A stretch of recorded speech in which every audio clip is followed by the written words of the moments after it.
call the member for Warringah. Thank you, Mr Deputy Speaker. Well, the government is now back in the parliament trying to strengthen enforcement for its social media age ban. Because the central problems were obvious when the first bill was rushed through this place in 2024. The technology was not settled, the age assurance model was not settled, the privacy implications were not settled, and the core legal test whether platforms would take reasonable steps was certainly not properly defined, and those problems remain. I support strong enforcement against big tech. Platforms should not be allowed to hide behind vague community guidelines or the usual Silicon Valley playbook of delay, denial and minimal compliance. But let's also be really clear about how this bill came to play and the selective approach the government is taking in what harms they're protecting children from and what ones they are turning a blind eye to. Now, I want to also thank the E-Safety Commissioner. I know she works incredibly hard in this space. As a local constituent, in fact, I've met with her many times, and I know how hard she works in this space. And this bill gives the E-Safety Commissioner bigger sticks and better evidence-gathering powers. It doubles maximum penalties and it allows the regulator to compel documents from platforms and third parties. Those are important tools. The bigger question remains, though, in the billions of dollars of profit these platforms make, even doubling of penalties, of maximum penalties, may still be such an insignificant consequence that they are more than likely to want to continue to risk it or use their very deep pockets in circumstances of litigation. So I do have strong reservations around how much more of a band-aid this is to a bigger problem.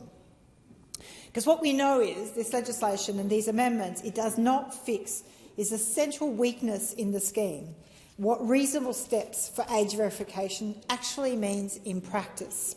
The government calls this a world-leading ban. Well, a world-leading child safety framework would start with safety by design, safer algorithms, safer default settings, stronger privacy protections, transparency over recommender systems, and a real statutory duty of care on platforms. Now, the Prime Minister and the Minister for Communications are already spruiking this social media age ban as a success on the international stage, despite the evidence showing that, in fact, it has had limited effect in terms of actually keeping young people off and protecting them from harm. Now, we have other countries now following Australia's lead while still working on the legislation that would actually make social media safer. And we haven't, the years it has taken, the harm that has continued. A European Digital Services Act-style model focused on platform accountability and safety by design. The government continues to promote this band-aid fix internationally when the evidence so clearly points to a systems-focused Digital Services Act-style model as being far, far superior. This will be what I'll be looking for when the government introduces its long-awaited promised digital duty of care framework later this year, a best practice framework not watered down as we have seen and has occurred in other jurisdictions. A ban can only ever be one part of the answer, or you just push the problem underground. In Warringah, parents, teachers and young people have been very clear with me in their feedback. They're worried about what children are exposed to online. They're worried about the addictive design. They're worried about the algorithms pushing harmful content. They're worried about cyberbullying, eating disorder content, misogynistic material, scams, AI deepfakes, and the relentless pressure children feel to post their lives online. But young people have also told us something else, that social media is not only a space of harm, it is also where they communicate, organise, seek help, build communities and have a voice.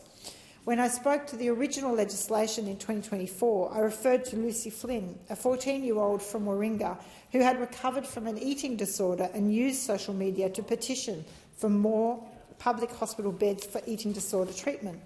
Lucy harnessed the power of social media to tell her story and amplify the issues in the eating disorder funding.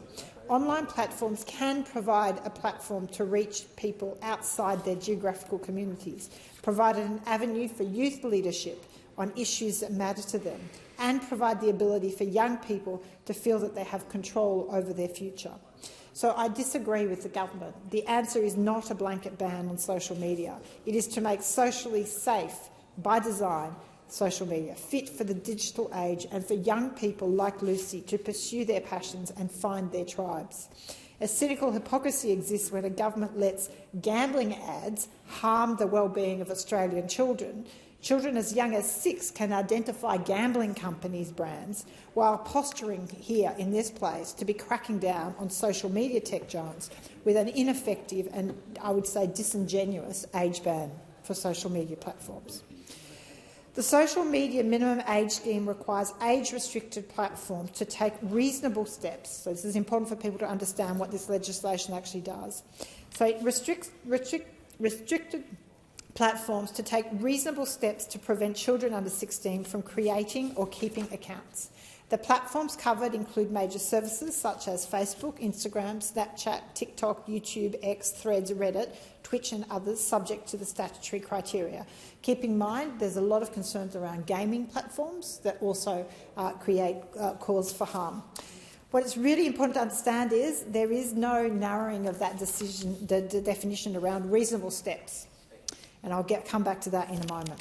The government says this new bill will strengthen the e-safety's information gathering powers and double maximum penalties for systemic breaches from $49.5 million to $99 million.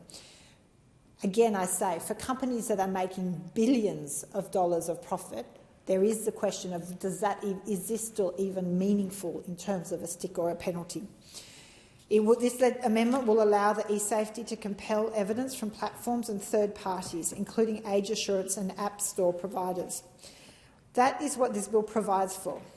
These are simple changes and fine in their own right, if one believes that the system actually works.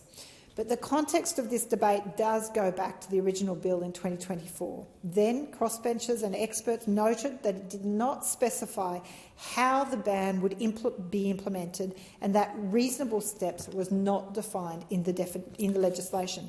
It continues to not be defined. Now, I've asked that of the minister, and the explanation was because we don't want to be held to it now and to allow for that to continue changing.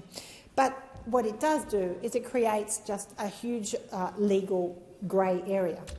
The Senate inquiry into the original bill recommended that the government legislate a digital duty of care, meaning a positive legal obligation on platforms to proactively identify, prevent and reduce online harms. Instead, the government rushed through a blunt age-based scheme before the age assurance trial had reported, before the practical enforcement model was clear and before the parliament had properly tested for unintended consequences. I said at the time that the bill was misguided, that it was window dressing and that it risked driving harms underground while failing to hold platforms properly accountable.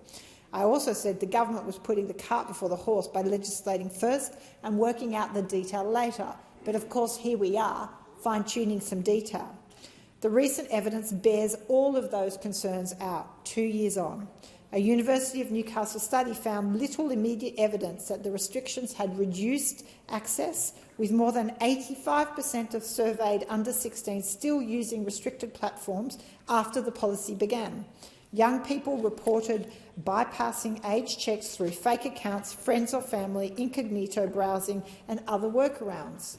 Experts have made the same point. A simple ban is unlikely to be enough if the underlying causes of harm, including platform design, algorithms and age, inappropriate features, are left untouched. There are also now live constitutional challenges in the High Court, one by Reddit, another by teenagers, arguing that the scheme burdens the implied freedom of political communication and that less restrictive alternatives were available, including safety by design tools. So that doesn't mean the challenge will succeed, but it does show that legal risks were foreseeable in the event they do. The constitutional challenge to the social media minimum age scheme cannot be viewed in isolation from the enforcement issues these bill amendments seeks to address. They're linked by the same unresolved problem. The Act still does not clearly define what reasonable steps are actually required of the platforms.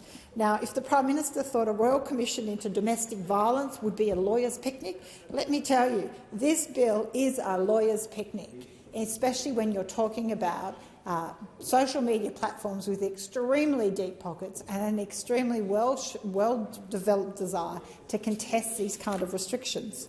Because without a clearer definition of reasonable steps, the government is simply inviting exactly the kind of litigation it says it wants to avoid.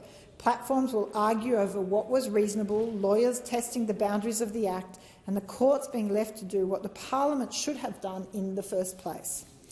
The government should not mistake stronger enforcement powers for a stronger policy. I support giving the e-safety the tools it needs to investigate powerful platforms. I support higher penalties where companies fail to comply, and I support holding big tech accountable. But I do not accept the fiction that the original scheme was well designed and now merely needs some heavier penalties.